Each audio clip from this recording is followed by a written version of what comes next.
ti stai preparando per Piazza di Siena? Sì, dopo vado a vedere i cavalli. Sei appassionata di ippica? Mi piace moltissimo. Cavalchi? Sì, cavalcaro, sì, americana però. Bentornati in soffitta, dove il passato rivive e le dive degli anni 70, 80 e 90 ci fanno ancora sognare con la loro bellezza e un pizzico di sana nostalgia. Oggi vi porto alla scoperta di una star internazionale che ha fatto impazzire il pubblico italiano e ha aggiunto un tocco di pepe ai nostri programmi TV. Wendy Windham, la bionda esplosiva americana che ha trovato la sua consacrazione proprio qui da noi. Prima di iniziare, non dimenticate di iscrivervi al canale e attivare la campanella. Qui ogni settimana vi aspetta un nuovo tuffo nell'epoca più spensierata della nostra TV. Wendy nasce a Los Angeles il 13 gennaio 1967 e porta nel suo sangue un legame niente meno che con Stan Laurel, il mitico Stanlio del duo Stanlio e Ollio. Si può dire che Wendy abbia ereditato quel tocco di ironia e simpatia dalla famiglia. Quando arriva in Italia alla fine degli anni '80, il pubblico è subito incantato da questa ragazza solare, con un accento americano irresistibile e un fascino che va dritto al cuore, e ammettiamolo, fa girare parecchie teste.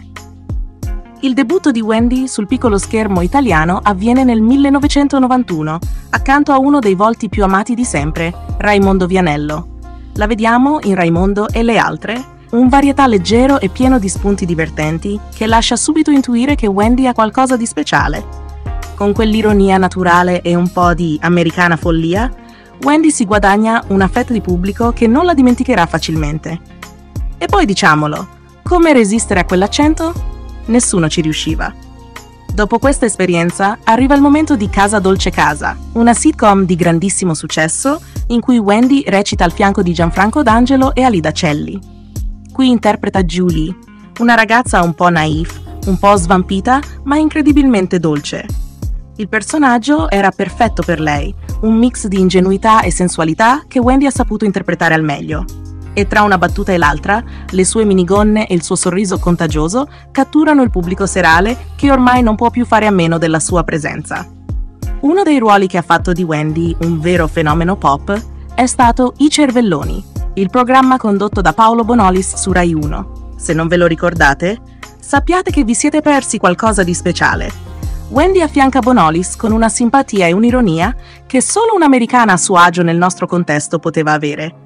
La loro chimica sullo schermo era irresistibile e Bonolis, con la sua parlantina e il suo umorismo, trova in Wendy una spalla perfetta. Ma Wendy non era solo una spalla.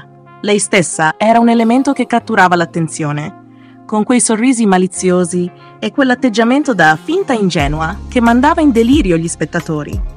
Wendy Windham rappresentava il sogno americano che prendeva vita nella nostra televisione. Con il suo corpo da modella, i lunghi capelli biondi e un sorriso che sprizzava malizia, sapeva giocare con il suo lato sexy senza mai cadere nella volgarità.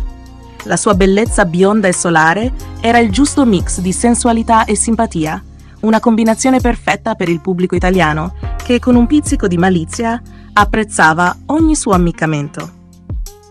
In Sabato al circo, al fianco di Gerry Scotti, Wendy dà il meglio di sé, sfoggiando outfit che lasciano spazio all'immaginazione e con un piglio da femme fatale che faceva battere il cuore a molti italiani. Quella sua aria, da ragazza della porta accanto, misto diva hollywoodiana, era qualcosa che non avevamo mai visto in Italia. E sapete cosa? Wendy sapeva perfettamente come usare la sua bellezza e il suo carisma per tenere incollati milioni di spettatori alla TV, soprattutto nel mitico TG delle vacanze, dove le sue apparizioni sono diventate leggendarie. Oltre alla televisione, Wendy ha fatto alcune incursioni nel cinema italiano, spesso in ruoli che sottolineavano il suo fascino e il suo lato sexy. Nel 1991 la vediamo interpretare Venere, niente meno che la dea dell'amore, in L'Odissea, diretto da Beppe Recchia.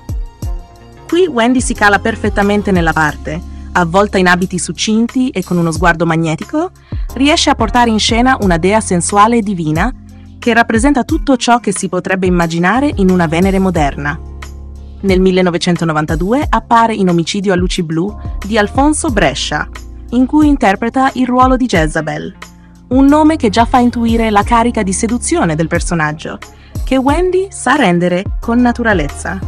E non dimentichiamo Gratta e Vinci del 1996, in cui recita con lo stesso mix di ironia e sensualità che ormai il pubblico si aspetta da lei. Dopo aver vissuto una decina di anni come protagonista della nostra TV, Wendy decide di ritirarsi a vita privata.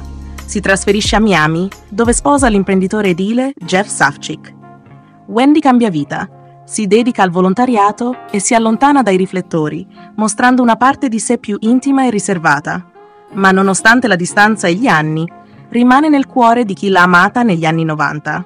E ora ditemi, chi non vorrebbe fare un salto indietro nel tempo e rivivere quegli anni magici della TV italiana? Wendy è stata un pezzo unico nel puzzle della televisione italiana, una star americana che ha trovato qui il suo pubblico, regalando momenti indimenticabili. E voi ve la ricordate?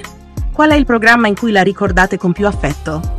Se vi è piaciuto questo viaggio nella nostra amata TV del passato, iscrivetevi alla Soffitta e lasciate un bel like. E scrivete nei commenti: chi vorreste che fosse la prossima protagonista? Alla prossima, con nuovi racconti e nuove dive che hanno fatto la storia.